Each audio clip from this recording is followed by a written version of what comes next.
Mesdames, Messieurs, bonjour, bienvenue à ceux qui sont ici, bienvenue à ceux qui sont en ligne. Nous avons maintenant une tradition avérée. Alors, nous avons le plaisir d'accueillir aujourd'hui Louis Plenel. Je ne sais pas si je vais vous présenter à Louis Plenel parce que tout le monde le connaît. Et si vous êtes ici, c'est justement pour l'entendre.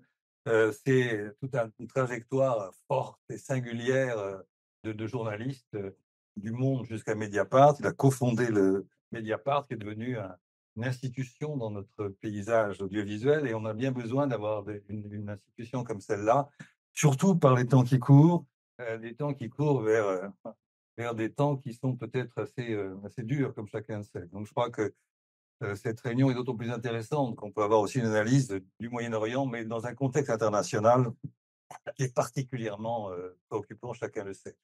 Alors, le prétexte, si j'ose dire, de l'invitation de Louis Plenel, c'est son dernier bouquin. Il en fait beaucoup. Il en a fait un récemment qui s'appelle Le jardin et la jungle. Le jardin et la jungle aussi, c'est un livre que je vous conseille. Alors, si j'ai bien compris, le jardin, c'est une formule de Borel, je crois. Le jardin, ce serait l'Europe qui serait dans une jungle internationale. Et donc, Louis Plenel rappelle dans son livre notamment que dans le jardin, il s'est passé beaucoup de choses terribles et que c'est peut-être pas aussi botanique qu'on pourrait le penser. Donc, c'est un livre très intéressant et utile. Donc, celui-ci, vous l'avez évidemment en vente si vous souhaitez l'acheter, ce que vous n'avez pas manqué de faire. Vous ne sortez pas sans livre, hein, c'est bien connu. Ça s'appelle Palestine, notre blessure. Et c'est un livre qui est en fait il a repris une série d'articles qui remontent à une dizaine d'années, 2014, puisque un des premiers papiers que vous avez remis dans ce livre, c'est un dialogue sympathique avec François Hollande, que vous estimez beaucoup, d'après ce que j'ai compris dans cet article, où il met François Hollande devant ses responsabilités, et plus précisément d'ailleurs devant des fautes. Vous dites vous avez fait telle ou telle faute. Puis ensuite, il y a une série d'articles qui sont pas simplement des commentaires à un moment donné d'une conjoncture, mais bien plus profondément, il aborde les grandes questions de fond qui sont derrière cette affaire. Alors, j'en prends juste un exemple. Gaza ou meurt notre humanité. Voilà un des titres de l'article. Et je trouve que celui-là en particulier est extrêmement, extrêmement juste, ou encore la barbarie dans la civilisation. Bref, les titres de ces 11 articles donnent à comprendre des sujets majeurs. Donc vraiment, c'est une réflexion en profondeur que je vous invite vraiment à regarder de très près. Voilà. Donc, comme d'habitude, les midis, vous les connaissez. Je vais laisser la parole à Louis Plenel pendant un certain temps, pour être précis, le temps dont vous aurez besoin. Et ensuite, chacun pourra dialoguer avec lui. C'est toujours ça qui est particulièrement intéressant. Louis Plenel, vous avez la parole. Hem, Bonjour à toutes et tous et merci de l'invitation et de l'accueil. Ce dont nous allons parler, vous le connaissez, pour certains mieux que moi, en tout cas aussi bien, mais souvent, mieux que moi, étant donné, les travaux, de l'IREMO et à la fois, des recherches, d'une réalité concrète, que nous sommes dans une époque où on voudrait taire la vérité et la vérité historique, la vérité, factuelle. Et donc je ne vais sans doute pas vous apprendre grand-chose. Je vais peut-être simplement, expliquer le cheminement qu'il y a derrière ce travail. Heu, j'ai toujours dit, dans la construction de Mediapart, hein, qui existe depuis, 17 ans, que, un journal, ça marche, sur 2 jambes. Un bon journal, révéler, des informations d'intérêt public, et vous savez bien combien Mediapart, le fait. Ces derniers temps, l'actualité nous le montre, hein, du procès, de du jugement, intervenu sur le Rassemblement national, aux réquisitions, de l'affaire Sarkozy-Kadhafi, mais je pourrais citer beaucoup d'autres secteurs. C'est assez vertigineux et alarmant sur l'état de la démocratie française, mais c'est vrai que si Mediapart n'avait pas existé, ces réalités-là n'auraient pas vu le jour, et n'auraient pas abouti, à ce relais judiciaire qui lui-même est le produit, de révélations de Mediapart, hein. Le parquet spécialisé, les magistrats spécialisés dans ces affaires financières très complexes, de corruption, est né, des révélations de Mediapart dans l'affaire, Cahuzac. Mais j'ai toujours dit à l'équipe de Mediapart qu'un bon journal marche sur 2 jambes. Des faits, des vérités de fait, avec un petit v et du pluriel, le puzzle de la compose la réalité, comme d'ailleurs avec les mêmes éthiques que des chercheurs, que des enquêteurs, recouper, vérifier. Mais l'autre jambe, ça doit être de donner du sens à tout ça. Il ne s'agit pas simplement de balancer des faits qui dérangent, qui bousculent, qui nous obligent parfois à penser contre nous-mêmes. Il faut leur donner du sens. Et ce recueil est une sorte de compte-rendu de mandat, j'allais dire, sur cette question tout à fait vitale, qui est aujourd'hui, mais qui était déjà avant évidemment le 7 octobre, qui est aujourd'hui la question de Palestine. J'ai rassemblé donc en effet 11 articles, dont le premier est en fait une adresse à un autre président de la République, Barack Obama, en 2009, quand il devient président, et où je lui dis, voilà, c'est un événement potentiel, l'arrivée à la présidence des États-Unis, mais il manque quelque chose. Et la suite, je pense, a montré que cette absence allait se payer d'un prix lourd. Bah, c'est la Palestine, justement. Cet article disait la Palestine où se joue la paix du monde, hein, c'est en 2008. Et puis, donc, il y a des articles qui se sont succédés, notamment lors des précédentes offensives militaires israéliennes à Gaza, puisqu'on en est, si je ne me trompe, à la 14e. Et puis, cette lettre ouverte à François Hollande en 2014, quand il fait la bascule française. Hein, c'est à cet été 2014 que se fait la rupture avec la position traditionnelle française de l'héritage gaulliste à l'héritage mitterrandiste par rapport au Proche-Orient, et où il y a, de la part du pouvoir français, un pouvoir de gauche, socialiste, un alignement molletiste. D'ailleurs, je lui dis, je fais la comparaison avec Guy Mollet, un alignement molletiste sur qui est aujourd'hui très présent, hélas, dans notre débat public, cet alignement inconditionnel, ce soutien inconditionnel, et tout soutien inconditionnel est évidemment un aveuglement. Hein. Il n'y a de soutien que critique, que lucide, complexe. Hein. Et le soutien de principe n'empêche pas une réflexion critique. Cet alignement, le soutien inconditionnel à la politique des dirigeants israéliens, et à l'époque, on l'a oublié, mais c'est là que commence la diabolisation des soutiens à la Palestine, les interdictions préalables de manifestations et la criminalisation et aujourd'hui ce macartisme à la française, qui est un des autres articles. J'expliquais que ce livre Palestine, notre blessure, est une sorte de compte-rendu de mandat sur une question qui nous préoccupe toutes et tous, et ô combien, puisque le crime ne fait que s'aggraver et s'augmenter. J'y reviendrai.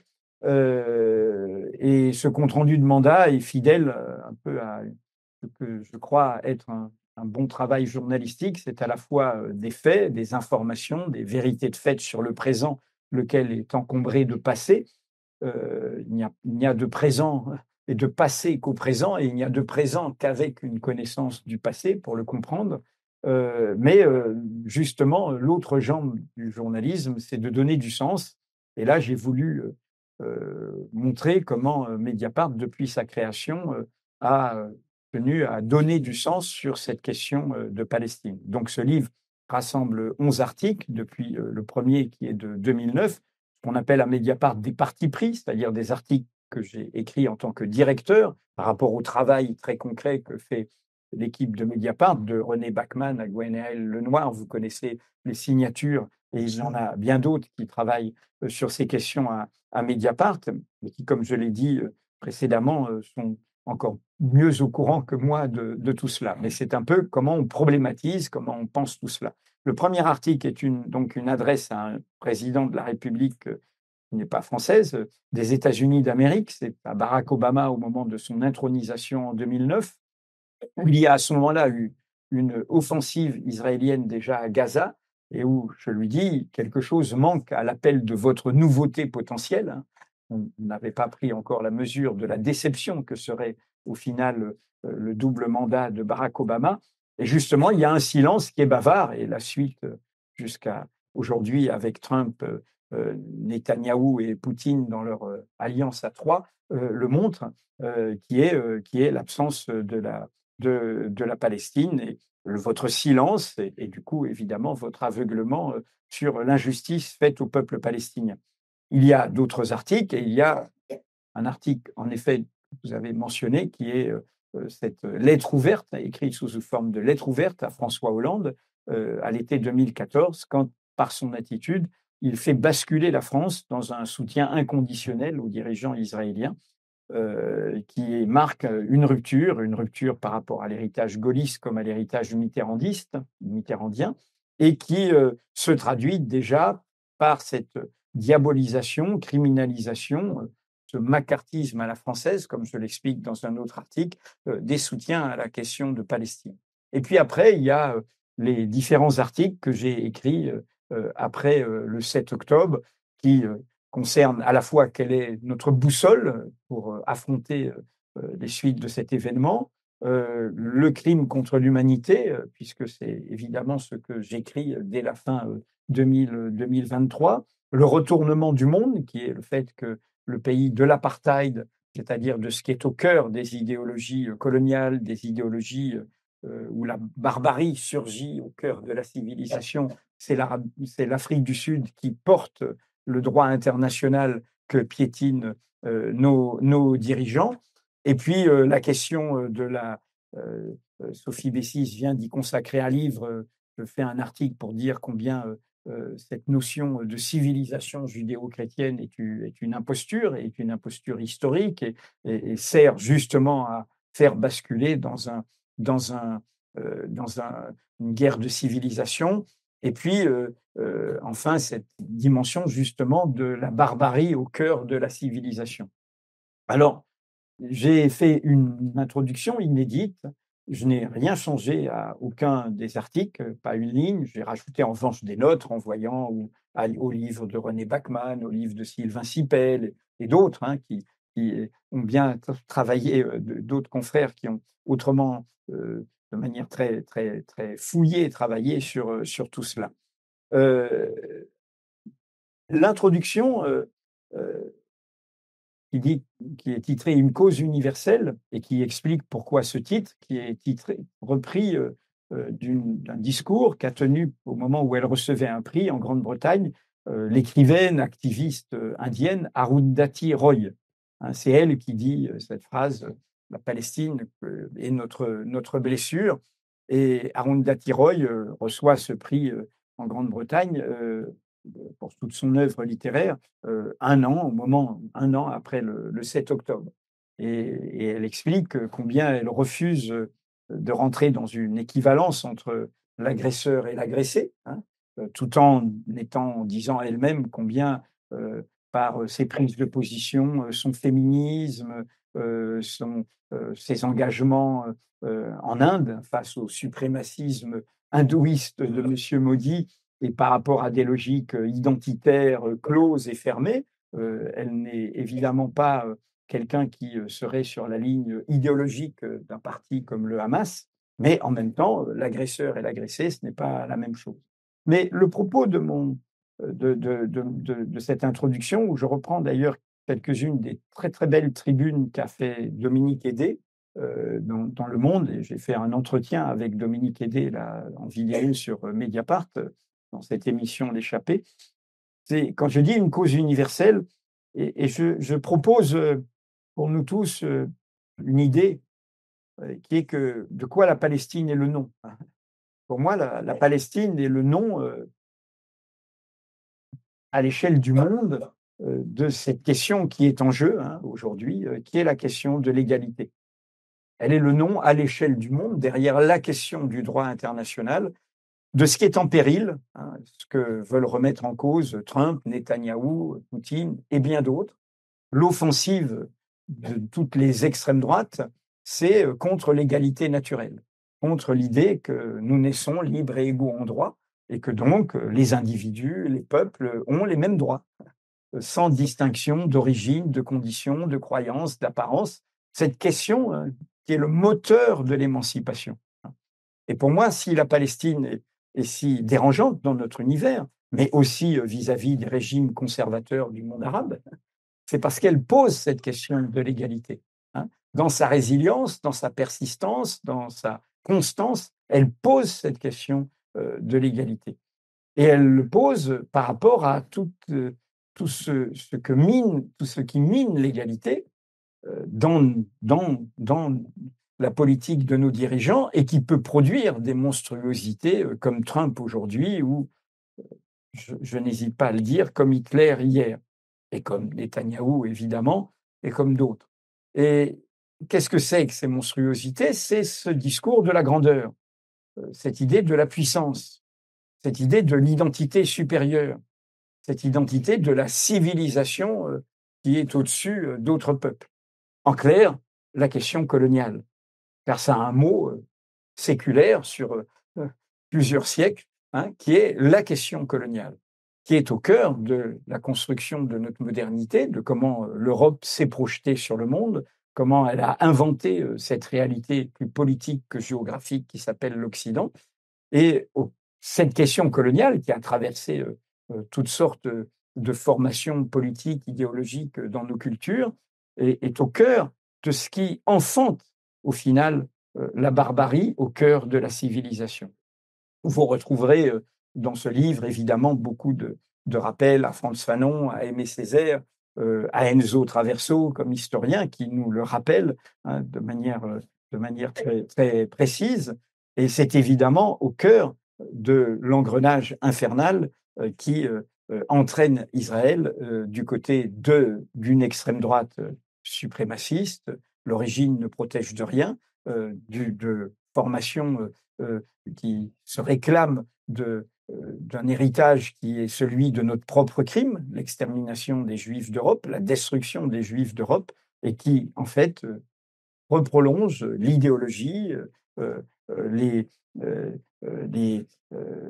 l'engrenage tout à fait meurtrier qui a été au cœur de cette destruction des Juifs d'Europe et qui le reproduisent à l'encontre d'un autre peuple, le peuple palestinien et tout l'environnement qu'il y a autour.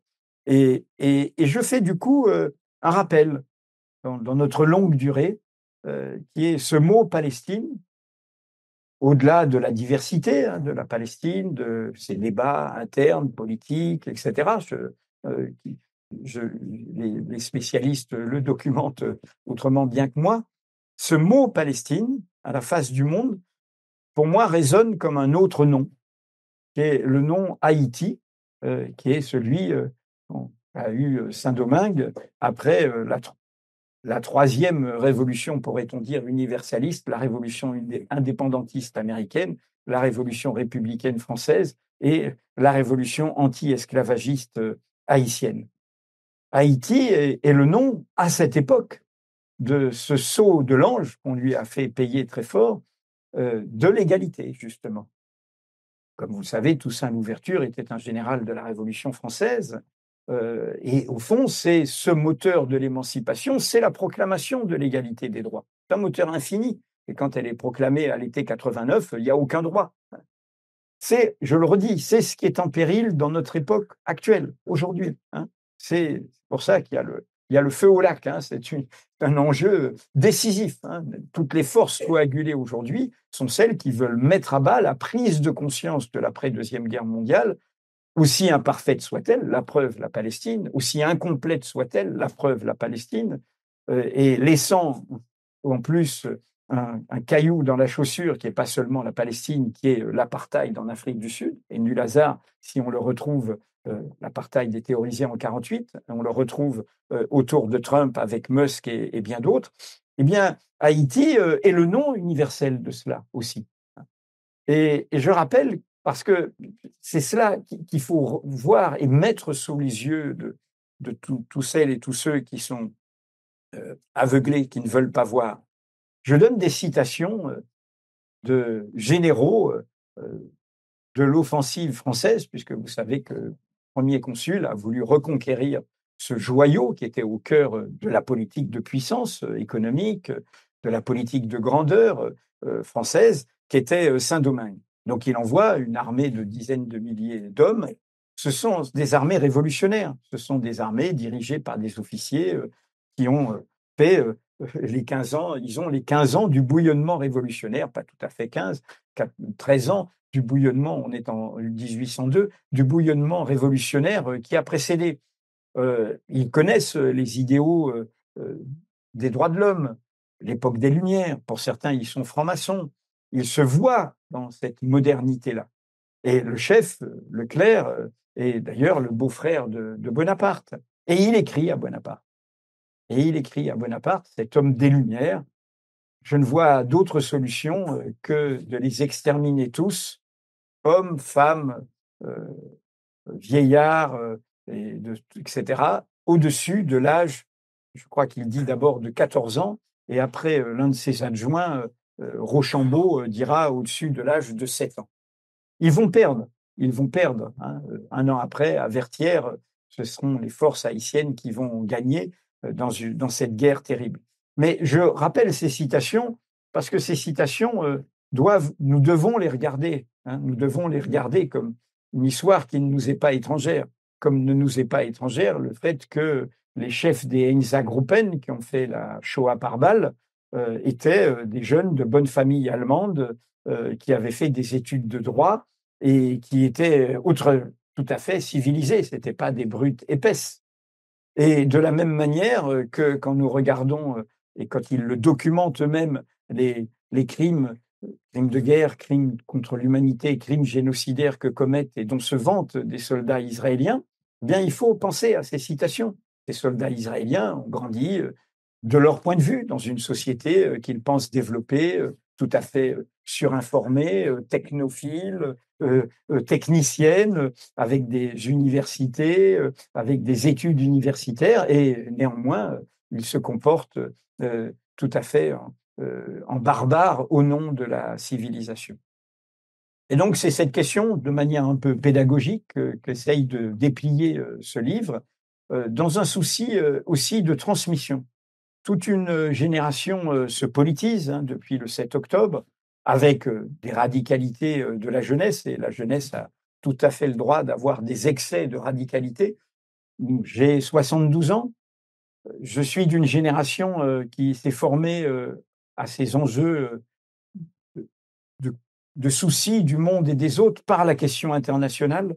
J'ai grandi dans la Caraïbe, aux Antilles, à la Martinique, de Césaire, de Fanon, de Glissant. Et ma jeunesse est une jeunesse algéroise après l'indépendance jusqu'à l'âge de 18 ans. Mes premiers engagements, j'ai failli faire cette petite confession personnelle dans ce livre et je me suis dit, il n'y a pas de raison de se mettre sur la photo, mais donc je vous le dis là et ce sera dans la vidéo. Mes premiers engagements, je passe mon bac à Alger, je fais ma première année d'université à Alger. Le régime, malgré le bouillonnement qui est encore en apparence présent, la Mecque des révolutionnaires et le festival panafricain d'Alger en 69, le régime est déjà à la fois le régime du parti unique et le régime qui a suivi le coup d'État de Boumedienne contre Ben Bella en 65. Donc les activités militantes sont clandestines et ma première activité sera de faire un comité clandestin sur la question palestinienne, sur l'orientation, et je suis fidèle à cette orientation qui est la mienne, de tenir tous les bouts, qui était une orientation à la fois sur la légitimité de la cause palestinienne, mais internationaliste. C'était déjà l'idée de l'État binational à l'époque. Et à l'époque, nous avions, je cite leur texte de 67, nous avions des camarades en Israël, même du Matzpen. Le Matzpen n'existe plus, une figure existe toujours, c'est Michel Warszawski, Mikado, hein, qui en est la figure de cet engagement. Et Matzpen veut dire la boussole de l'égalité. Et donc, nous tenions cette logique, je dirais, internationaliste, comme je le dis à la fin de l'introduction. Je pense que la cause de l'égalité, la cause de l'émancipation, doit avoir une hauteur par rapport à l'oppression qu'elle combat. Et elle doit être capable d'avoir cette ambition de libérer, y compris le peuple oppresseur, de ne pas imiter le peuple oppresseur. La fin ne justifie pas les moyens, et aussi juste soit la cause de l'émancipation, elle ne doit pas imiter le raisonnement de l'oppresseur, et notamment, sa force, c'est justement de ne pas vouloir l'abolition de l'autre, hein, c'est justement de tenir compte de l'autre. Ce sont des questions qu'ont vécu évidemment le débat sud-africain au moment de la fin de l'apartheid, et vous connaissez la position de Mandela et comment Mandela a amené ses camarades à tenir compte de cela et à tenir compte du peuple afrikaner, aussi oppresseur soit-il. Ce sont des questions douloureusement vécues par la lutte indépendantiste algérienne, puisque, comme vous le savez, la brutalisation française par la guerre à outrance, par la torture et par le fait de militariser totalement le conflit à partir de 56-57 avec les pouvoirs spéciaux, a eu comme conséquence aussi une brutalisation au sein du camp indépendantiste. Le film Fanon, qui vient de sortir, le rappelle, qui est au fond d'effacer par un assassinat la promesse de la charte de la Soumam, qui était la promesse du côté du FLN d'une nation algérienne qui tenait compte de sa pluralité, qui tenait compte de sa diversité. Et comme vous le savez, Aban Rabdan, à la fin de l'année 57, est assassiné par ses propres camarades, par voilà, par les 3B, Boussouf, Belkacem et Ben Tobal, au Maroc. Cette question est au cœur, pour moi, d'une question qu'il faut sauver. Alors, pourquoi je dis cette question de la transmission?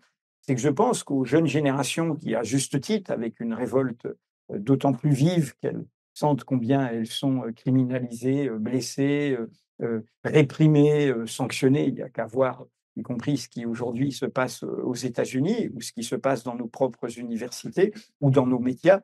Eh bien, il faut aussi avoir la longue durée de nos révoltes, la longue durée de leur conscience, de leurs problématiques, hein. Et si je rappelle mes engagements de jeunesse, je parle bien de mes engagements personnels euh, à, à Alger.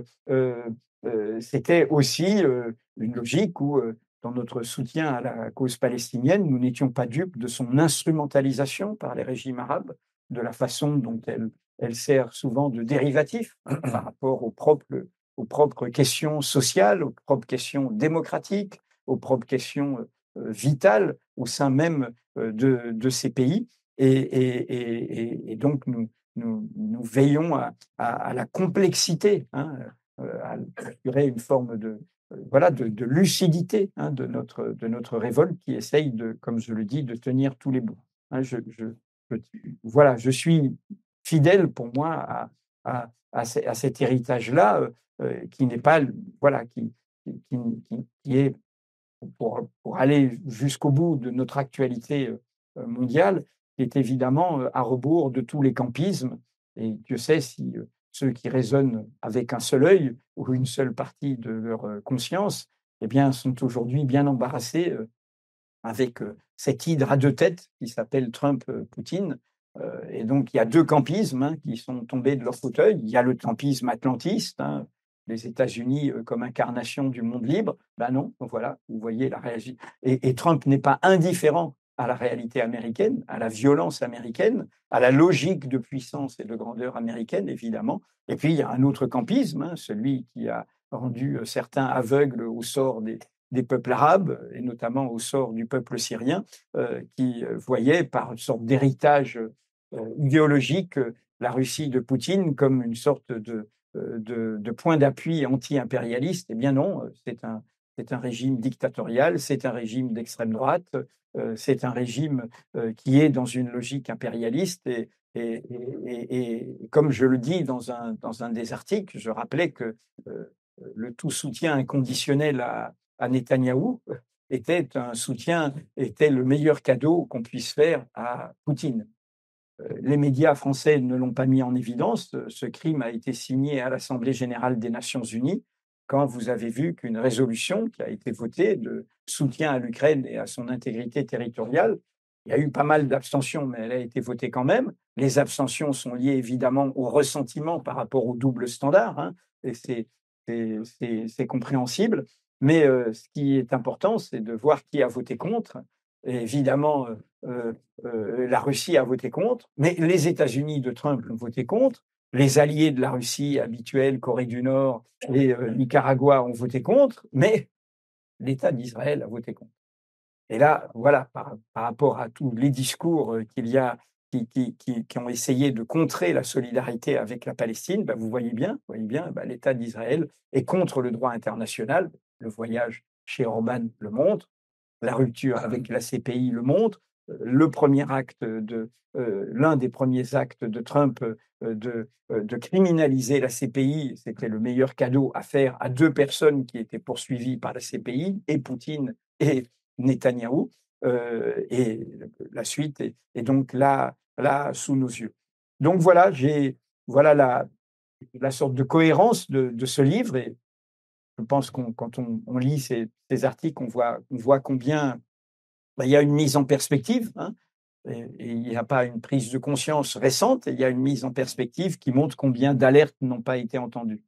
Enfin, dernièrement, je voudrais faire un lien avec le livre précédent, Le Jardin et la Jungle, qui est sorti en septembre, qui est sous-titré Adresse à l'Europe sur l'idée qu'elle se fait du monde.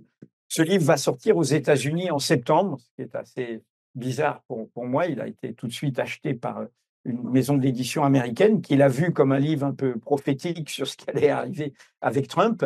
Et du coup, le sous-titre, c'est comment l'Occident voit le monde, et pas comment seulement l'Europe.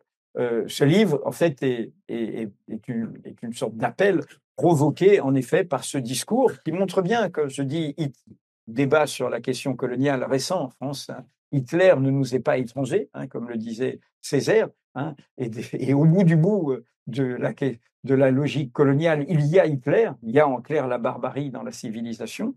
Trump n'est pas étranger à la logique de puissance américaine portée par les dirigeants démocrates, hein, et par leur logique de domination et d'aveuglement à l'égard du monde, et de logique d'oppression, de hiérarchie, et de soutien tout à fait constant et aveugle aux dirigeants israéliens. Mais le discours qui est le point de départ de ce livre montre bien cela. C'est un discours, vous l'avez rappelé, de Josep Borrell. Josep Borrell est un socialiste espagnol. Il a été ministre des Affaires étrangères espagnol. Il a été président du Parlement européen. C'est un social-démocrate. Quelques mois après l'invasion de l'Ukraine par la Russie, il tient un discours aux futurs diplomates européens. Donc, on est à l'automne 2022. Un discours très écrit, et ce n'est pas une petite phrase incidente, c'est toute la ligne du discours. Il dit, voilà, l'Europe est un jardin, un joli jardin où tout fonctionne, où tout est en ordre, mais tout autour, c'est la jungle. La jungle menace d'envahir le jardin, et comme c'est un social-démocrate, il n'est pas d'extrême droite, il ne propose pas de faire des murs avec des barbelés. Il dit, du coup, il faut que les jardiniers européens se projettent dans la jungle. Ce discours coche tous les clichés du discours civilisationnel qui a accompagné les aventures coloniales. L'idée que, voilà, on est le camp du bien, hein, qui va apporter des lumières aux autres, dans l'indifférence à ce que sont les autres et dans la négation finale, hein, de ce que sont les autres. Et donc, ce discours, Borrell lui-même s'en est mordu les doigts, puisque ce discours, fait sous le choc de ce nouvel impérialisme agresseur qu'est la Russie poutinienne, a été fracassé par le double standard vis-à-vis de la riposte israélienne au massacre du 7 octobre, riposte qui aujourd'hui a le feu vert de Trump pour être un nettoyage ethnique, un effacement de la Palestine, un effacement de la population de Gaza. Nous l'avons sous les yeux et nous le voyons. Et donc, tout le livre revisite, hein, cette image du jardin et de la jungle. Et il y a un chapitre qui est dans ce livre et que vous retrouverez dans un des articles parce que j'ai repris cela. Cette image du jardin et de la jungle est dans une interview d'Ehud Barak. Ehud Barak, dans une interview à Claude Lanzmann, dans un numéro spécial des Temps modernes, développe cette idée, alors qui est reprise par d'autres dirigeants israéliens, vous la retrouvez, mais c'est Ehud Barak, donc travailliste, ministre de la Défense et Premier ministre, qui dit « Nous sommes une villa dans la jungle. Nous sommes une villa dans la jungle. » Le poste avancé de l'Occident. Hein. Voilà, au cœur des ténèbres. Hein. C'est-à-dire, on retrouve ce que le roman de Conrad avait déniché, hein, où derrière les grandes déclarations, vous vous souvenez, dans Au cœur des ténèbres, Marlowe, qui va retrouver la trace de Kurtz, c'est à partir normalement d'un rapport d'une société humaniste sur les populations, leurs droits, etc. Et en fait, derrière ce document, Kurtz a écrit « Exterminer toutes ces brutes ». Hein, c'est là qu'il y a cette phrase qui est la vérité. Hein, derrière les belles phrases civilisationnelles, en fait, c'est l'extermination de l'autre. Et la villa dans la jungle, c'est l'image d'une guerre sans fin. C'est l'image de la perdition d'Israël. Hein. On ne peut pas construire, se projeter dans le futur en voyant le monde alentour comme un monde qui est une jungle qui risquerait de vous envahir et du coup qu'il faudrait en permanence repousser. C'est une guerre sans fin. Et vous les relisez dans cet article, les déclarations d'Ehud Barak sont terrifiantes parce évidemment, elles vont dans la logique, qui est la logique de l'extrême droite. Elles font la courte échelle, la logique de l'extrême droite, depuis le camp travailliste, donc le camp social-démocrate ou socialiste. Elles font la courte échelle par l'idée que, au fond, on ne pourra jamais s'arranger avec ces gens-là. Bon, les Arabes, les musulmans, vous pouvez mettre tous les mots que vous voulez, les Palestiniens en l'occurrence, avec cette altérité qui est foncièrement... Et du coup, cette vision-là, eh bien, elle donne la phrase du ministre de la Défense 2 jours après le 7 octobre, nous sommes face à des barbares humains, et c'est le feu vert à la barbarie, donc au crime contre l'humanité, aux crimes génocidaires. Si ce sont des barbares, ce ne sont pas des humains, et donc il n'y a aucune raison d'avoir des droits, des règles fondamentales à respecter. Et donc voilà, ce livre fait écho, comme je le dis, comme un compte-rendu de mandat à ce livre, Le jardin et la jungle. Et c'est la poursuite de différentes alertes.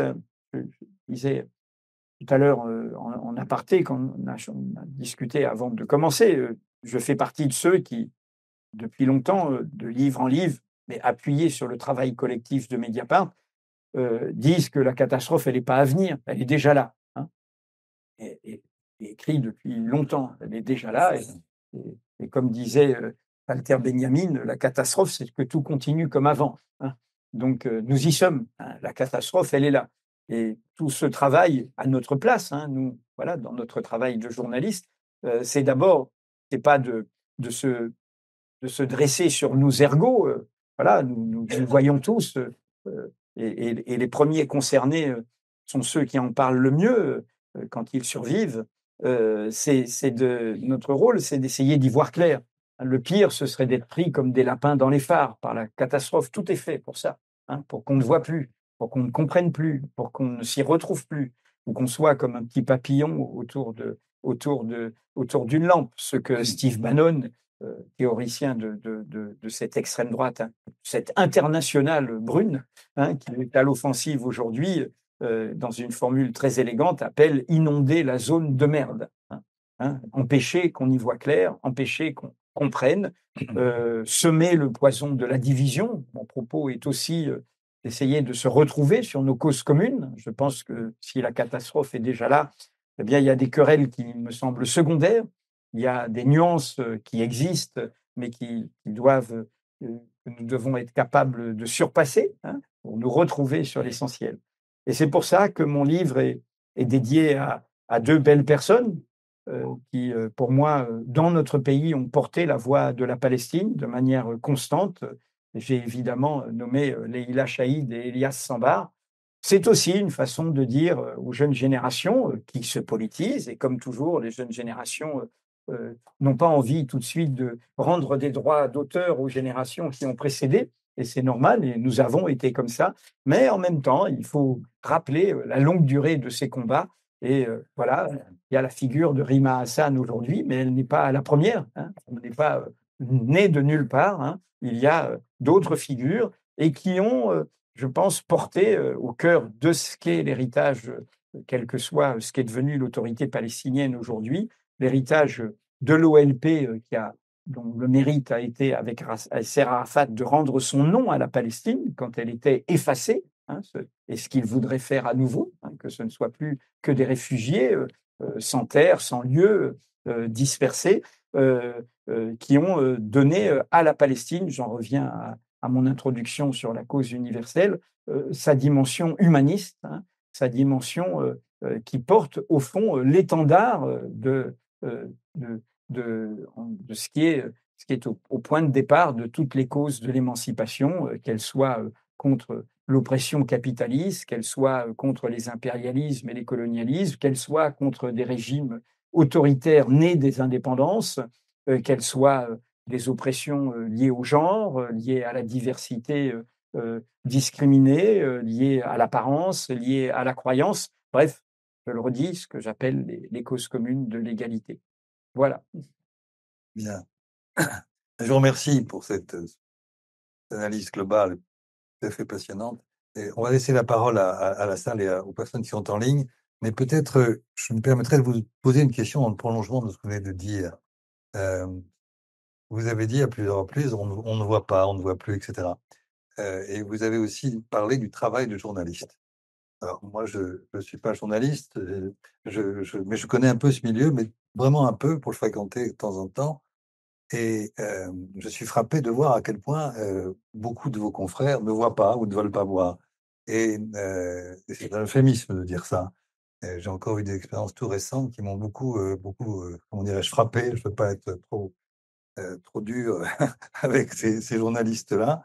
Mais enfin, quel est votre regard, vous qui êtes au cœur de ce monde depuis longtemps et que vous connaissez parfaitement? Comment vous expliquez ces distorsions, cette façon justement de ne pas voir? Parce que là, c'est une évidence. En plus, quand vous parlez d'Israël et de Netanyahou, ils disent ce qu'ils font. C'est pas Bien sûr. simplement qu'ils essaient de le cacher. Aujourd'hui, ils le disent très clairement.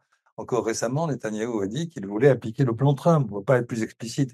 Et pourtant, c'est très peu repris, pas repris, ou vraiment très, très largement camouflé, occulté. Quelle est votre analyse en quelques mots de ce monde médiatique qui empêche finalement de montrer les choses telles qu'elles sont véritablement?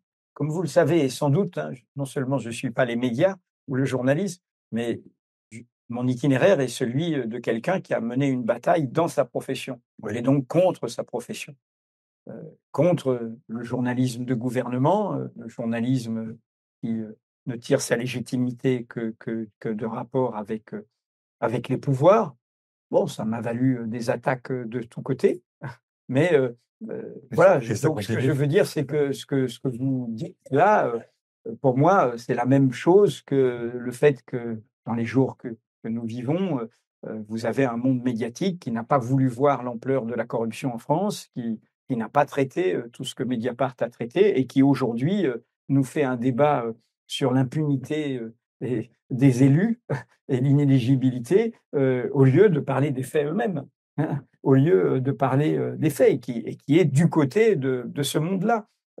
La sous-estimation de l'affaire Sarkozy par la mise en scène dans les médias, y compris le journal dans lequel j'ai travaillé 25 ans, est sidérante. Hein, est sidérante, hein. Quand je dis donner du sens, c'est donner ce sens-là, hein, prendre conscience de ça. Là où les journalistes qui ont suivi le procès, y compris le chroniqueur judiciaire du Figaro, n'ont pu que voir un dossier qui tenait, hein, et qui était factuel. Donc, comment dire, ce conformisme, je l'ai déjà vécu et j'en ai encore une fois payé le prix fort, mais en même temps, l'indépendance, hein, ça a un prix, hein, et ça se paye et ça a une valeur. C'est au moment de 2001, hein, de l'après 11 septembre. Il y avait ce que j'appelle ironiquement déjà le clan des Américains au monde.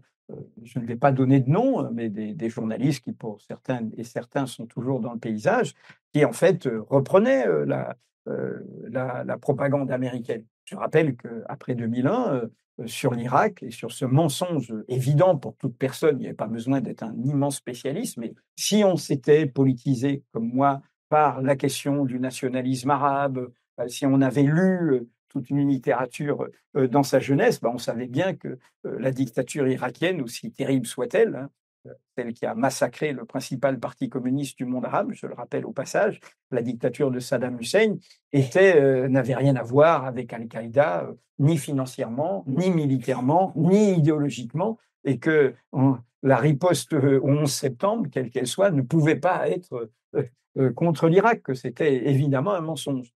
Comme vous le savez, le New York Times et le Washington Post, qui n'étaient pas encore pris par toutes les logiques de fragilité des médias et du contrôle par toutes sortes d'intérêts extérieurs comme aujourd'hui, ont sombré dans le mensonge et dans la propagande, la petite fiole de Colin Powell, etc. Et le monde de cette époque, sous ma direction, quels que soient ceux qui m'entouraient, je rappelle que l'éditorial de son directeur après le 11 septembre s'appelait Nous sommes tous américains, inspiré par Alain Minck. Si vous le lisez plus en détail et vous relisez une fois passé cette accroche, vous retrouverez quelques paragraphes un peu plus complexes dont je suis l'auteur caché. Je n'hésite pas à le dire, puisque bon, voilà, c'était la prise de position du directeur. J'étais dans une bataille contrainte, je n'étais pas comme nous avons fait Mediapart aujourd'hui. Mais à l'époque, donc, j'ai affronté ceux qui, après la prestation de Colin Powell avec sa petite fiole, ont dit ah mais il m'a convaincu, etc. Bon, le Monde, comme vous savez, à l'époque, a tenu ferme, et a tenu ferme. Et c'est d'ailleurs, on m'en fait le reproche. C'est comme ça que c'est noué une relation de, quel que soit des itinéraires différents et une histoire personnelle différente et des univers à la fois sociaux et, et politiques différents et professionnels, puisqu'il est du côté du pouvoir et moi je suis du côté des contre-pouvoirs. Je parle de la relation avec Dominique de Villepin et le fait que nous sommes reconnus dans ce discours de 2003 et le monde à l'époque a tenu. Mais ça a été une bataille interne. Je rappelle, ça se passe en 2003 et juste à ce moment-là arrive le fameux attentat qui s'appelle La face cachée du monde. Et vous connaissez la suite. Et c'est dans ce livre que je suis qualifié d'agent de la CIA et en même temps de sans-frontiériste bon, toutes sortes de choses totalement démentielles. Il y a dans ce livre que je suis une personnalité qui sème l'inquiétude et la peur, mais qu'avec Pétain, la terre ne ment jamais, avec Plenel, elle ment toujours. Bon, voilà. Enfin, bon, vous voyez, selon Pétain, la terre ne mentait jamais, avec Pétain, enfin des histoires. Je dis ça parce que, pourquoi je vous parle ça, c'est qu'il y a une deuxième face cachée, là, qui essaye de viser Mediapart, c'est la une du Figaro Magazine, ça sort en librairie dans la maison d'édition phare du groupe Bolloré. C'est une ressucée de toutes ces vieilles attaques, ça s'appelle Pour qui roule Mediapart, sous-titré La face cachée d'Edoui Plenel. Bon, tout ça n'a aucun intérêt, mais illustre, et pour répondre à votre question, il y a ce que nous vivons aujourd'hui dans ce qu'a été une partie, la décomposition de notre vie politique, l'évolution interne du Parti socialiste, la bascule du débat public du côté de l'extrême droite, pas seulement médiatique, politique, qui a été accompagnée par beaucoup. Je l'ai écrit quand j'ai écrit un petit livre après ma rupture avec Le Monde, en procès en 2006. J'ai dit à l'époque, c'est une scène de la cruauté. C'est-à-dire, ce qui s'est joué là, vous allez le voir se développer plus tard. On peut relire ça et voir combien il y avait déjà tous ces ingrédients-là. Donc, derrière, qu'est-ce qu'il y a? Eh bien, il y a le journalisme, il fait corps aussi avec l'intensité ou la faiblesse d'une culture démocratique. Ce que moi, je n'ai rien de particulier, sinon de défendre cette idée que le journalisme doit être indépendant et que la démocratie, c'est pas simplement l'élection, c'est pas simplement le choix de représentants, c'est des contre-pouvoirs. C'est une justice indépendante, c'est une presse libre, c'est un écosystème qui nous oblige à parfois penser contre nous-mêmes, à voir des réalités qu'on ne veut pas voir. Voilà, c'est à accepter des vérités qui nous dérangent et à se donner les conditions de pouvoir le faire. Et c'est comme ça que nous avons construit Mediapart. Parce que je suis intrigué. Je dis, mais pourquoi toutes ces attaques qui sont disproportionnées? Je pense qu'elles sont la réponse à votre question. C'est-à-dire qu'il faudrait mettre ce pays sur un divan de psychanalyste pour dire, mais pourquoi il a un rapport si compliqué à la liberté de la presse? Pourquoi je veux dire, l'épisode récent qui est dans le monde des talk-shows, puisque Jean-Michel Apathy fait partie de cet univers des plateaux de talk-show. Jean-Michel Apathy, sur la question coloniale, a une sorte de constance rigoureuse, y compris sur la Nouvelle-Calédonie. Il dit une évidence pour tous les historiens. Et non seulement il est suspendu d'une chaîne comme RTL, mais ses propres collègues ne le soutiennent pas. Et il y a une avalanche et un déluge, et il n'y a même pas de prise de parole politique forte pour dire, mais il dit simplement une vérité. Oui, la colonisation s'est accompagnée de massacres, et il n'y a pas de hiérarchie dans ces massacres. Et donc, voilà, moi, ma réponse, elle est celle-là, c'est-à-dire que et c'est des très vieux débats sur le journalisme. Le journalisme est toujours au risque du conformisme, est toujours au risque d'une certaine forme de clientélisme, c'est-à-dire de dépendance à l'argent et au pouvoir économique et à ses intérêts. Alors après, il y a des confrères et des consoeurs qui mènent la bataille. Je parle du Monde. Heureusement qu'il y a Benjamin Barthes au Monde aujourd'hui qui mène la bataille, quelles que soient les difficultés et quelles que soient les campagnes tout à fait indignes qu'il subit, parce qu'il connaît formidablement bien tout cela. Et donc, voilà, il faut. Je pense qu'il y a un décalage entre des élites médiatiques qui sont très conformistes et un peuple journalistique qui est autrement divers, hein. Il y a actuellement une mobilisation qui se prépare avec toute une boucle, un événement qu'essaye d'organiser la profession. Vous savez quand même que au-delà de tous les crimes, de leur ampleur, Gaza est le plus grand cimetière de journalistes de toutes les guerres passées, hein. Il y a plus de journalistes tués que pendant les 2 guerres mondiales et plus que cumulés pendant les autres guerres qui ont suivi. Donc c'est le plus grand cimetière de journalistes. Toute la profession devrait être vent debout. Donc on essaye d'organiser un événement, bon, pour ce que ça peut, heu heu, manifester cette solidarité. Bien.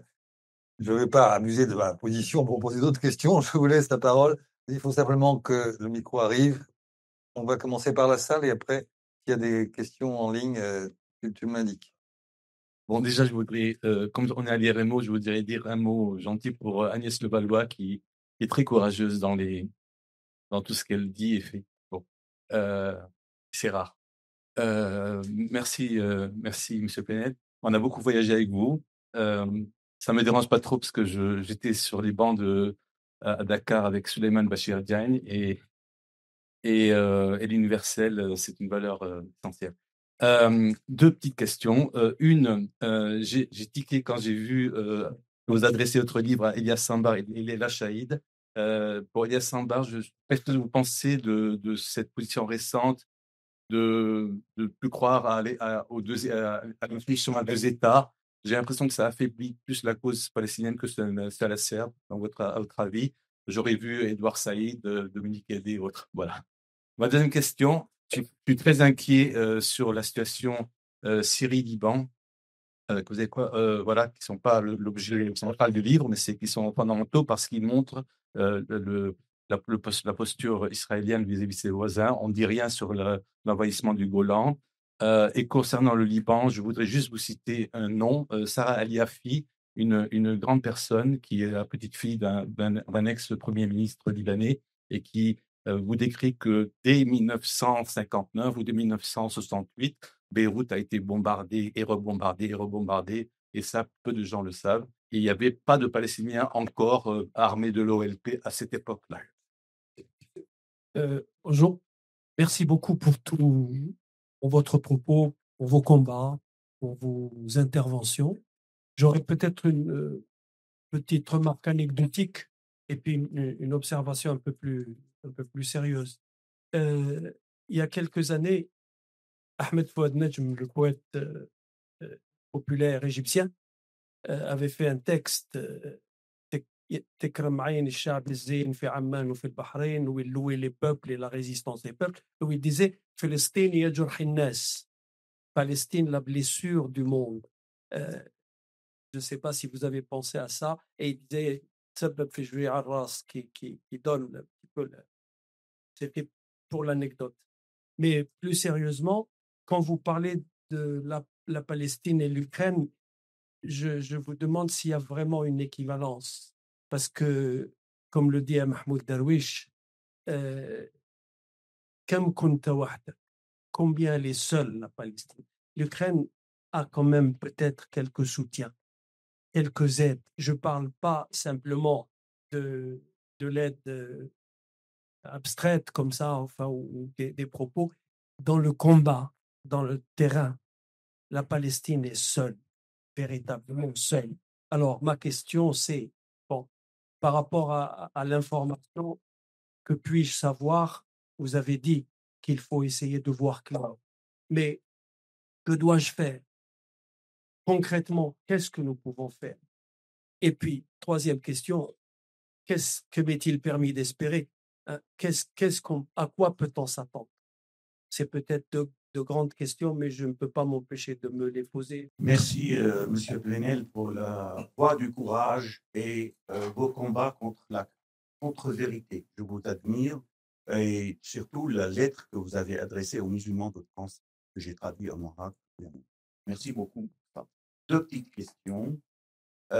J'ai l'impression que l'Occident, il laisse les laïcs, parce que j'appelle les laïcs, combattants, parce que l'OLP n'était pas islamique avant. L'OLP reflétait toute la composition palestinienne de chrétiens et musulmans. Et sur le sol français, il y avait des morts palestiniens, des Azzedine Qalab, Mahmoud Anchari, Paul Bottali, Nahin Toubal. Donc, la blessure de la Palestine, c'est la blessure de la France. Il y a une du centre palestinien qui a fini. Donc, je voudrais savoir, est-ce qu'il y a une complicité de l'Occident pour faire parvenir des mouvements islamistes dans les pays arabes? Le monde occidental n'a jamais soutenu comme il faut l'OLP, donc on a eu Hamas. Le monde occidental n'a jamais soutenu l'opposition modérée syrienne, qui reflétait les compositions des Syriens aussi, et on a eu Ahmed. Donc, je me demande s'il n'y a pas de complicité de l'Occident pour faire parvenir des régimes islamiques dans le pays arabe. Ça, c'est le grande erreur. Deuxième question, et qui est vraiment liée à ça aussi, 2028. Monsieur Plenel, vous faites une conférence 2028 dans 3 ans. J'ai peur que quand vous allez faire cette conférence, il n'y aura plus de Cisjordanie, il n'y aura plus un président de Palestine. Donc, vous allez faire ça. Si ça se continue comme ça, il y aura plus. Bien, merci. Je crois Oui, parole. par rapport à la tonalité, qu'est-ce que je peux espérer et 2028? Bon, moi, j'ai un mantra depuis très longtemps, hein, la quiétude est l'antichambre de l'espérance. C'est-à-dire que je suis d'accord avec vous, il y a toutes les raisons de s'inquiéter, de s'alarmer, mais voilà, il faut faire face. Et je vais vous dire, je vais revenir hein, sur la question, sur la déclaration qu'avait fait un samedi matin Elias Sambar. Mais quand je suis déprimé et quand je doute, quand je me dis vraiment toutes ces attaques, tout ça, etc., j'appelle Elias Sambar. Et Elias Sambar, qui aime beaucoup raconter des blagues dont il rit avant de vous les raconter, eh ben c'est mon meilleur antidépresseur. Il a toutes les raisons, plus que nous, encore, moi en tout cas, de déprimer. C'est quelqu'un qui a été happé hein, par la question palestinienne. Il est un littéraire, un écrivain, le traducteur de Mahmoud Darwish et tout. La cause palestinienne l'a happé, hein, et a déterminé sa vie.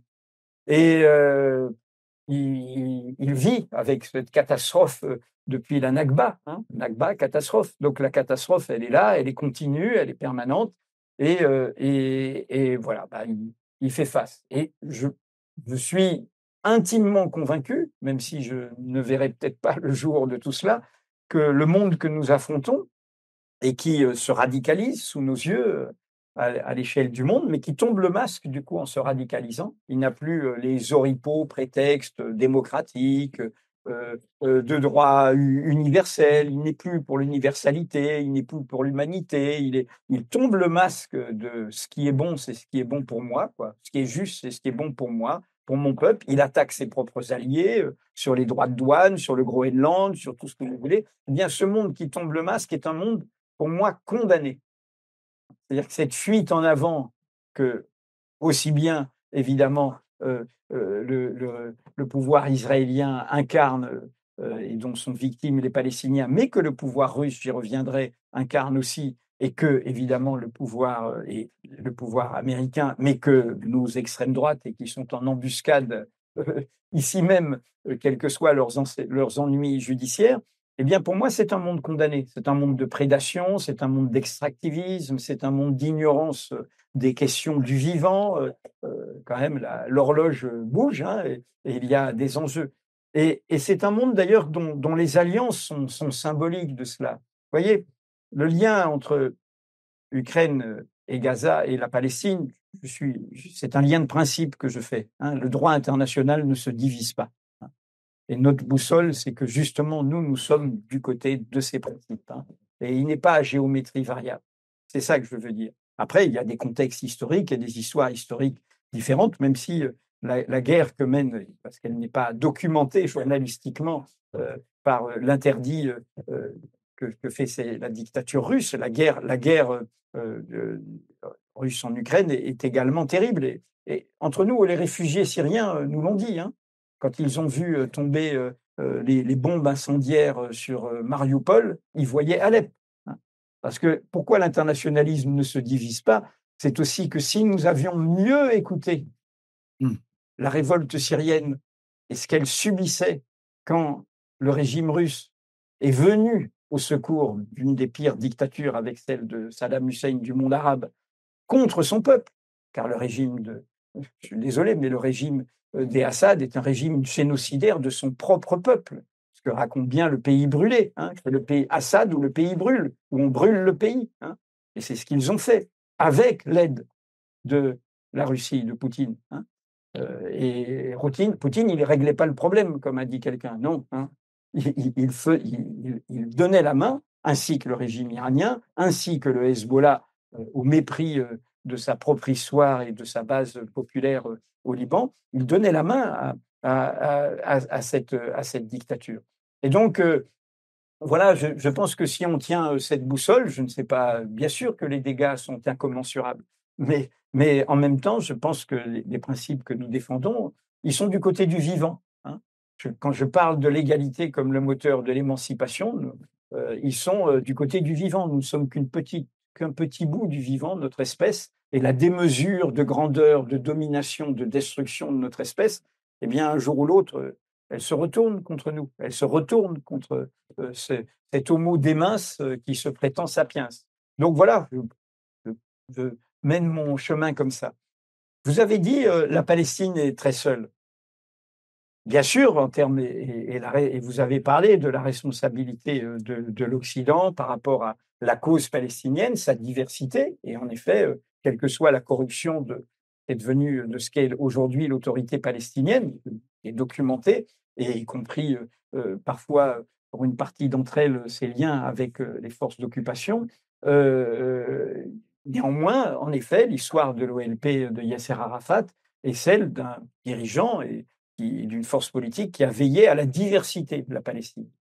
Et Charles Anderlin l'a mieux documenté que quiconque, du point de vue israélien, le choix a été fait, un peu comme les Américains l'ont fait en Afghanistan contre l'Union soviétique dans les années 80, a été de jouer, hein, des courants qui leur parlaient, parce qu'ils sont dans une culture identitaire religieuse, hein, et de jouer le Hamas, hein, de jouer les courants venus de l'islam politique, de produire, d'enfanter ce qui aujourd'hui s'est retourné contre eux. C'est pour ça que je suis de ceux qui, tout en évidemment maintenant la solidarité historique et de principe avec la Palestine, refusent un alignement inconditionnel sur le Hamas, hein. La société palestinienne est autrement diverse, plurielle, hein, et le Hamas a aussi eu, je ne parle même pas de ses anciens programmes politiques par rapport à Israël, je parle simplement par rapport à la société palestinienne. Nous défendons, si nous sommes du côté de l'égalité des droits, nous sommes pour qu'il y ait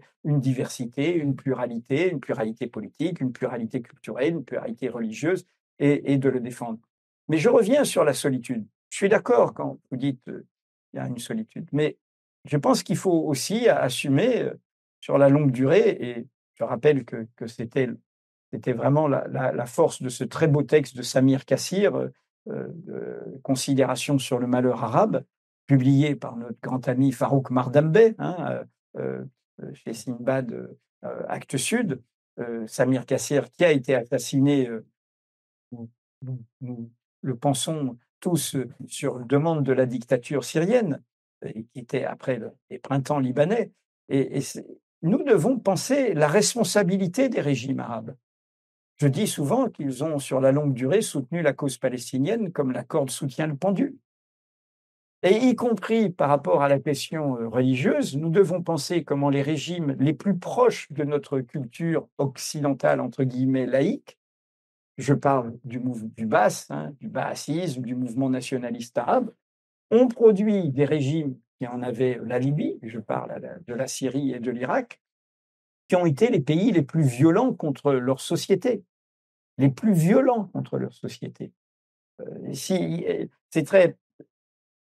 Il y a le régime des mollahs en Iran, il n'empêche pas une vitalité que nous voyons, y compris en exil culturel, vitalité du cinéma, vitalité de la littérature, etc.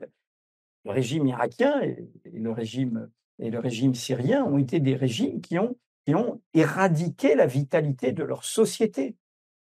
Vous savez aussi bien que moi que dans ce pays très particulier qu'est l'Irak, où une forte minorité sunnite était la base du parti Baas, dans un pays arabe à majorité chiite, eh bien, le parti communiste irakien, qui était le plus grand parti communiste du monde arabe, sa base était chiite. Et l'éradication du parti, qui a été exterminé du parti communiste, a amené le fait que la base, elle s'est retournée vers d'autres engagements où l'islam politique a trouvé sa place. Donc, la responsabilité, encore une fois, de ces régimes et d'autres, la comédie de la réunion qui se passe à Riyad 15 jours ou 3 semaines après le 7 octobre, où à l'époque le président iranien vient chez son pire ennemi saoudien, mais avec cette grande salle où ils sont tous là et tout, qu'ont-ils fait depuis 1 an et demi? Ils ont l'arme du pétrole, ils ont l'arme du gaz, ils ont l'arme des relations diplomatiques, ils ont toutes sortes d'armes et ils ont une puissance de feu. L'ont-ils utilisé? L'ont-ils utilisé? L'ont-ils utilisé? Et le symbole que, pour revenir sur le droit international, la négociation russo-américaine sur le sort du peuple ukrainien, sans lui demander son avis, elle se passe où? À Riyad. Chez MBS, l'homme qui a ordonné qu'on découpe et qu'on mette dans l'acide un journaliste opposant qui était au fond quelqu'un qui épousait la dynamique des printemps arabes à l'intérieur de l'histoire de la monarchie saoudienne, et qui s'est dressé contre ça. Et donc, quand je dis penser tous les bouts, c'est penser cela. Alors, je reconnais que c'est inconfortable. La complexité est toujours inconfortable. Elle ne donne pas forcément une ligne d'action diplomatique, politique, immédiate, mais elle sauve des principes. Elle sauve des principes. Elle sauve des principes. Et je ne sais pas, il n'y a pas une solitude du côté des peuples.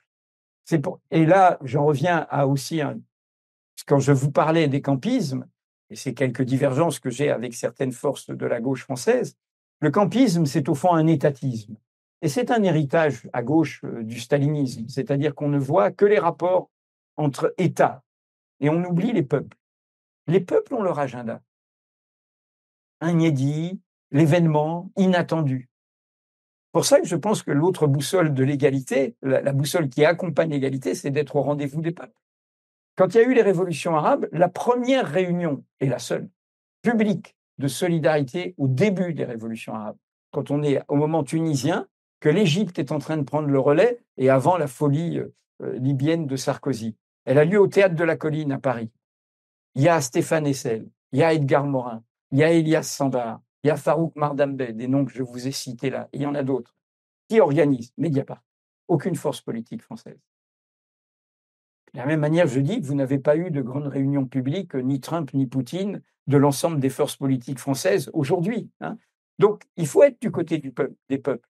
Et c'est pour ça que je reviens sur le moment syrien et qui a fait évoluer, y compris, je me souviens de discussions avec Farouk Mardambey, qui, comme vous, est tout à fait un adversaire politique de l'islam politique, de ses forces politiques, et qui a appris de la révolution syrienne, qui a appris de qu'est-ce qui s'est joué pendant la révolution syrienne, et y compris qui donne l'itinéraire paradoxal du inattendu et imprévisible de ceux qui aujourd'hui dirigent, vaille que vaille, la Syrie dans une offensive très complexe, hein, entre Israël, les États-Unis, la Turquie, tout ce que nous voyons aujourd'hui. Et je pense que quand je dis voir clair, c'est penser tout cela, penser cette complexité-là et apprendre des peuples. Comme voilà, le Irak algérien, pour moi, qui a été effacé et dont le pouvoir algérien, c'est le cadeau qui lui a été fait par nos dirigeants, efface d'autant plus la vitalité qu'on lui donne la main sur un nationalisme par rapport à l'attitude prétentieuse et violente et coloniale de la France aujourd'hui, hein. Le Irak algérien, alors qu'il y a eu la décennie noire avec tout ce qu'elle signifie comme immense blessure, eh bien, pendant le Irak algérien, on a vu des gens venus de tous bords, certains venus de l'histoire indépendantiste, de l'histoire du FLN, mais critiques de ce qu'était devenu le pouvoir, et puis d'autres venus de l'histoire des courants islamistes se retrouver dans une langue commune autour de justice, égalité, etc. Donc, voilà, la question, c'est être du côté des peuples et pas seulement des logiques étatiques, pas seulement des logiques de pouvoir. Prendre conscience que la guerre que mène Poutine en Ukraine a été l'occasion pour lui d'éradiquer les derniers petits bouts d'autonomie de la société russe. Le mouvement mémorial qui avait documenté tous les crimes du stalinisme a été interdit. Mais pire que ça, le comité Helsinki, qui date de la guerre froide, les années 70, dont le responsable était Andrei Sakharov au moment de sa création, et qui était l'espoir de quelque chose. Donc avant même la perestroïka, avant même Gorbatchev, a été supprimé.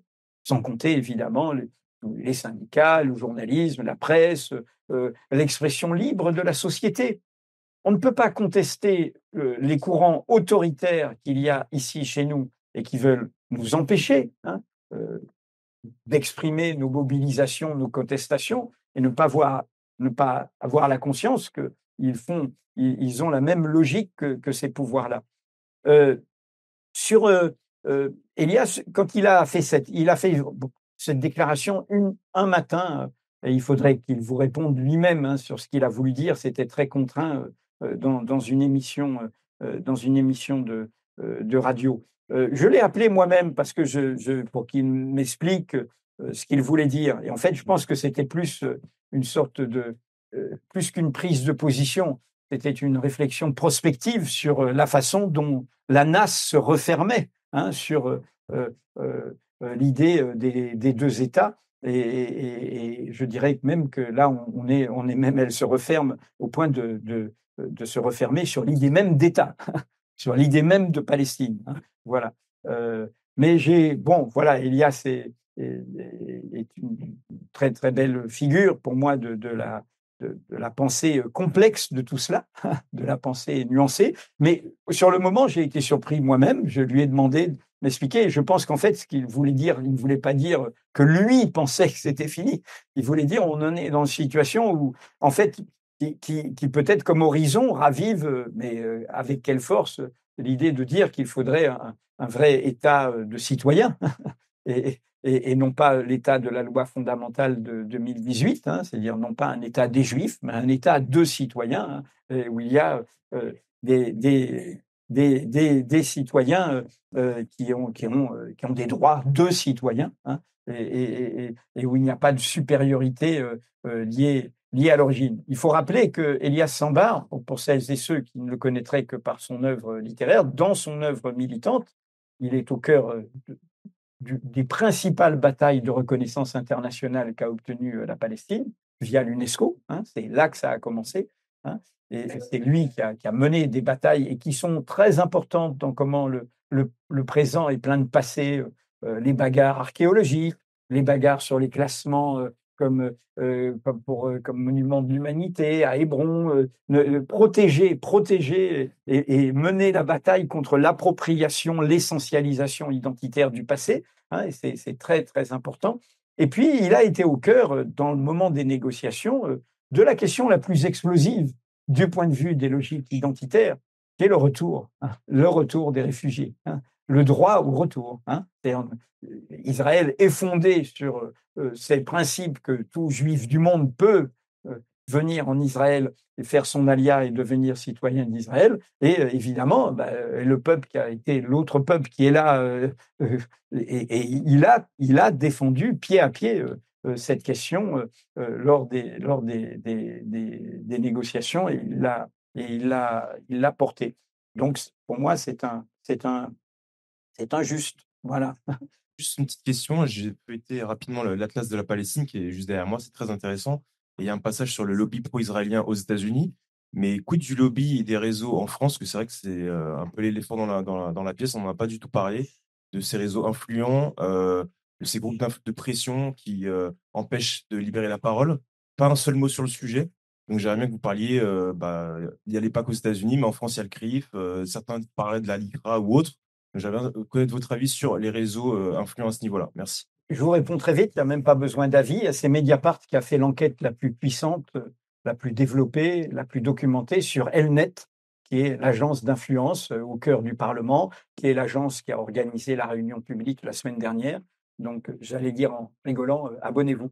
Vous savez, la barbarie ou bien les massacres qui étaient commis en Palestine ou bien ailleurs en Syrie, au Irak et tout ça, ce n'est pas une question d'extrême droite ou bien de gauche ou bien de socialistes, de travaillistes.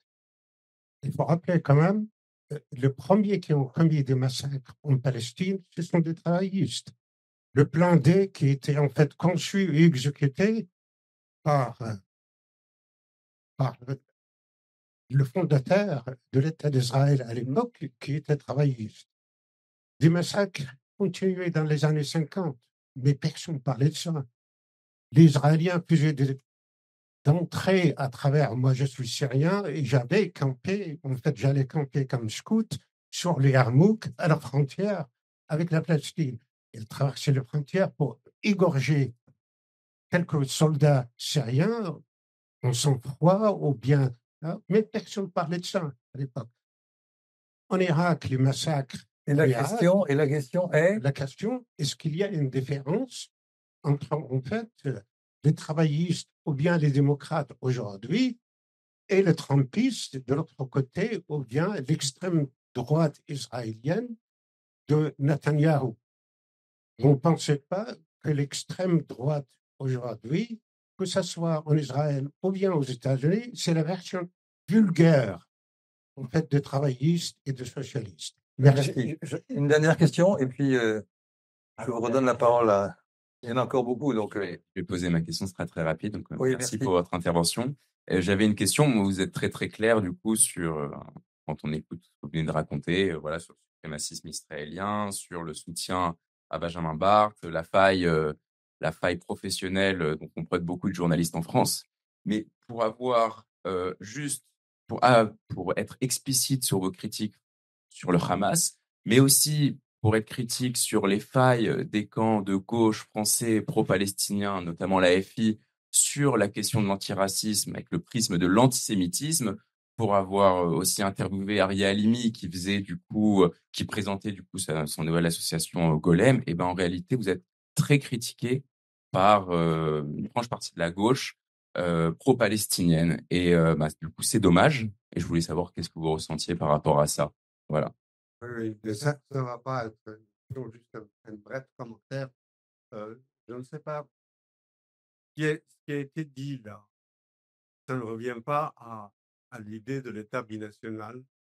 L'idée de l'État binational qui s'impose maintenant un peu plus, vu la fragmentation complète de la Cisjordanie, vu la colonisation par des centaines de milliers de personnes dont on voit mal comment elles pourraient être passées.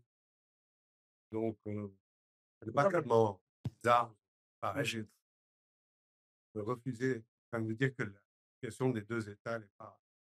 Rima Hassan elle-même en a dit quelque chose quelques semaines après le 7 octobre. Je pense qu'elle est pas.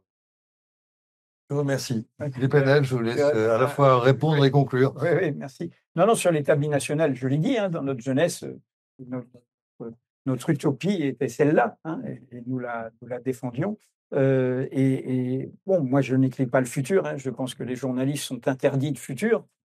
Il faut d'abord y voir clair. C'est-à-dire, comme vous savez, la question des deux États a accompagné la révolution politique qu'a fait l'OLP elle-même, dans la reconnaissance de l'État d'Israël et donc de l'idée des deux États. Et c'est évidemment cela que les dirigeants israéliens n'ont cessé de miner, y compris en donnant la main à leur extrême droite. Je rappelle que, n'oublions pas, Rabin a été assassiné par un suprémaciste juif israélien. Donc c'est au cœur de la société israélienne qu'a été fait cet engrenage-là.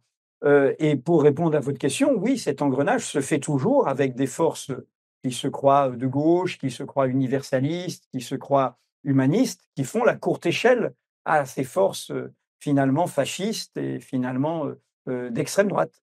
C'est ce qui s'est passé pendant la guerre d'Algérie en France. Je rappelle que Jean-Marie Le Pen est venu, son premier acte politique a été d'être député pendant la guerre d'Algérie. C'est là où il a torturé à Alger. Et c'était l'ASFIO, le Parti socialiste, qui menait cette guerre avec une loi des pouvoirs spéciaux que le Parti communiste avait votée en échange de conquête sociale française, métropolitaine, et en méprisant et en délaissant, sauf des militants, et notamment ceux du Parti communiste algérien, en méprisant la cause indépendantiste algérienne. C'est la phrase, c'est tout le thème de mon livre que je cite souvent, de Césaire, qui s'adresse à l'humaniste français, à l'humaniste bien sûr de lui et de ses valeurs, mais qui, dans son acceptation du colonialisme, dans son acceptation de l'aveuglement colonial, il lui dit « au bout du bout, il y a Hitler ». Au bout du colonialisme, il y a Hitler. Et il y a du coup une barbarie qui devient, c'est comme l'eau qui bout, elle est très très chaude et très brûlante à 90 degrés. Au-delà de 100 degrés, elle vous ébouillante totalement. Je veux dire par là qu'elle donne la courte échelle à un engrenage qui est destructeur de tout. Dans le cas d'Israël, l'extrême droite israélienne, qu'est-ce qu'elle veut? Elle veut un État identitaire qui, du coup, supprime la diversité d'Israël même. La diversité d'expression, la diversité, et c'est un passage comme un changement de quantité en qualité, mais évidemment, l'origine ne protège de rien, et tant qu'il y a cette logique de grandeur, cette catastrophe de la grandeur, cette logique de supériorité, eh bien, elle donne cet engrenage-là. Répondre à Trump, répondre à Poutine, c'est rompre avec cette logique de grandeur. Nous sommes dans un monde interdépendant, dans un monde fragile, dans un monde où il faut de la précaution, il faut de la relation, et toutes ces logiques où on s'imagine en puissance, c'est-à-dire c'est presque un nouvel imaginaire politique qu'il nous faut, et qui rompt avec des imaginaires qui sont présents aussi bien à droite qu'à gauche, des imaginaires de puissance, de force, de domination. Et là, c'est presque une révolution culturelle que nous devons faire par rapport à ce que nous sommes. Et nous devons la faire d'autant plus que nous avons deux héritages face à nous. Nous avons l'héritage de ce capitalisme qui a éradiqué les Indiens d'Amérique, qui est né dans la violence de l'esclavage, qui est animé par la logique de richesse, nos limites, d'un illimitisme de l'accumulation de richesses et de la virulence, mais nous avons l'héritage à la fois de la grand russe tsariste et stalinien, et dans la vision stalinienne de l'Empire russe contre la question des nationalités telle que le posait la majorité, que posaient ceux qu'a exterminé Staline, c'est-à-dire le respect du droit des peuples à disposer d'eux-mêmes. Et ça, Poutine a écrit des textes très très clairs. Il a pris le temps de penser Il a pris le temps de réfléchir et il est sur la ligne de Staline contre la ligne de Lénine à cette époque-là. Et donc, il faut nous, je parle des gens qui se situent du côté de la gauche, il nous faut penser c'est pour ça que je dis là où croit le péril, croit aussi ce qui sauve. Je pense qu'on est dans un moment qui nous oblige à repenser. C'est pour ça que certaines personnes à gauche ne comprennent pas ce qui se passe, parce qu'ils ont été dans cet aveuglement campiste. Je ne vais pas donner de nom et rappeler des déclarations tout à fait désastreuses, mais qui ont provoqué de l'indifférence au sort des peuples. On apprend des peuples. C'est par la solidarité avec les peuples qu'on apprend. Et c'est ça qui a manqué. Et si vous suivez en revanche des journalistes qui ont suivi au plus près, je pense à Wassim Nasr sur la Syrie, vous comprenez mieux la complexité de ce qui se passe en Syrie que évidemment des chercheurs et d'autres, notamment je renvoie à tout le travail Le Pays brûlé qui a été fait sur la Syrie, comme le livre noir sur la Palestine avec Agnès Levallois et d'autres. Il y a tout un travail documentaire qui nous permet de comprendre ça. Enfin, dernière question, merci de l'avoir posée. Vous savez, je suis attaqué comme le pape de l'islamo-gauchisme depuis très longtemps, et je suis depuis plus récemment attaqué comme si c'était en soi une insulte, comme un sioniste de gauche. Voilà, je pense que ça leur passera. Je pense qu'il suffit de me lire pour comprendre ce que je veux dire. Et je dis ça, voilà, mon livre aussi, un appel à refuser cette diabolisation de l'autre, cette indifférence à l'autre. J'ai un des articles est un article qui dit combattre l'antisémitisme en toute clarté. C'est-à-dire sans pactiser évidemment avec. Il y a une extrême droite antisémite qui est pro-israélienne depuis très très longtemps en France. On l'oublie, même depuis les années 30. Oui, il faut que tous les juifs partent là-bas. Tous. Parce qu'on n'en veut plus. Donc, il y a une histoire, même avant la création de l'État d'Israël, de soutien au mouvement national juif, c'est-à-dire le mouvement sioniste, dans l'idée d'exclure les juifs de notre propre histoire. Donc, il y a la nouveauté qui fait qu'on a un parti d'extrême droite qui dit on est le meilleur défenseur des Juifs, qui est aligné en fait sur la politique d'État d'Israël. Elle est habitée par ça, c'est-à-dire qu'elle va de pair avec la haine de la diversité. Et dans notre continent, il faut toujours rappeler aux jeunes générations que la haine de la diversité, dans l'histoire longue de ce continent, eh bien, il y a un cimetière qui est la longue histoire de l'antisémitisme moderne, la chasse de l'autre qui nous ressemble, de l'autre en nous-mêmes, avec tout le complotisme qui va de pair. Et j'ai rappelé tout ça dans ces deux articles, y compris l'article qui est sur cette imposture de la civilisation judéo-chrétienne, qui est une façon, qui est un argument des conservateurs pour une construction civilisationnelle où, après avoir pendant des millénaires fait du juif le bouc émissaire, on l'embarque derrière la logique étatique de l'État d'Israël contre le reste du monde, et notamment les Arabes, les musulmans et la diversité de notre peuple. Donc je tiens tous ces bouts, et je suis heureux de voir que quand même des choses bougent. J'ai été heureux de voir que, par exemple, l'une des responsables de la France Insoumise, Clémence Guettet, interrogée, je crois que c'était par l'Humanité, sur cette affiche désastreuse qui, en effet, charriait tous les clichés dans notre histoire. On ne peut pas être indifférent à notre histoire, des campagnes antisémites. Elle a répondu, elle a dit, mais de toute façon, c'est comme dans le féminisme, pourrait-on dire, si les premiers concernés se sentent visés, blessés, discriminés, il faut les écouter. Si des gens juifs de gauche se disent, mais là, ça ne va pas, là, faut les écouter, c'est que ça ne va pas. Comme si, des femmes qui sont discriminées, des gens qui sont racisés, il faut écouter d'abord. Et quand on dit je n'ai jamais dit je n'ai jamais cédé à cette façon de criminaliser au nom d'une équivalence. Dominique Hédé, parenthèse, a fait une très très bonne réponse dans Le Monde à la tribune signée par Hollande, par tous, là, et faisant l'équivalence entre antisémitisme et antisionisme. C'est la meilleure réponse qu'on puisse faire. Donc je n'ai jamais cédé à cela. Mais en revanche, je pense qu'il faut ne jamais, comment dire, ne jamais mettre en veille notre vigilance là-dessus, parce qu'en plus, nous sommes ici. Nous sommes dans ce pays qui a une très longue histoire. Je rappelle aux jeunes générations de ne jamais oublier que les nazis n'ont jamais eu à installer un gouvernement de collaborateurs ici. La République s'est suicidée toute seule. La majorité des élites françaises économiques, politiques, médiatiques, intellectuelles, administratives, ont accepté le fait de la collaboration. Le premier statut des Juifs, il est français. Il n'est pas imposé et il est même durci par Pétain de sa main. Et l'antisémitisme moderne a comme laboratoire la France de l'affaire Dreyfus, avec la France juive de Drummond, qui était député d'Alger. Tout ça est imbriqué à la question coloniale. Il faut jamais l'oublier.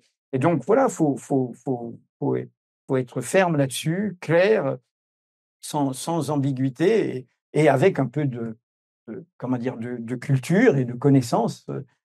Et c'est pour ça que nous avons assumé à Mediapart, c'est ça qui m'a valu le fait de dire, non, quand il y a eu des déclarations qui relevaient de sortes de fautes, d'ignorance, d'incompréhension, de maladresse, de fautes politiques, ça existe. Nous l'avons dit. Et c'est ça aussi une presse indépendante. Une presse indépendante, c'est pas une presse alignée. C'est pas une presse qui ne voit que d'un œil. Donc c'est une presse qui, en plus, elle est participative, donc on peut lui répondre, etc. Mais c'est une presse qui est capable de vous mettre sous les yeux ce que vous n'avez pas envie de voir. Et pour terminer, ce qui est terrible, c'est dans l'époque actuelle, par rapport à sa gravité, nous n'avons pas le temps du luxe qu'est le sectarisme. Le sectarisme est un luxe. Des querelles de supériorité de chapelle est un luxe. Et moi qui me balade beaucoup de conférence en conférence, je pense que les gens qui sont légitimement inquiets et soucieux de relever, vous parliez de Souleymane Bachir Diane, l'universalisable, puisque le propos c'est qu'il n'y a pas d'universel, il n'y a pas de peuple, de nation, d'État propriétaire de l'universel, qui sont soucieux de relever ce drapeau, sont pour qu'on se réunisse sur l'essentiel. Donc, je tiens ce cap, quelles que soient les critiques. Mais de la manière, c'est une façon de rendre hommage à ce que nous sommes, c'est-à-dire que nous sommes peut-être au bon endroit. Merci infiniment.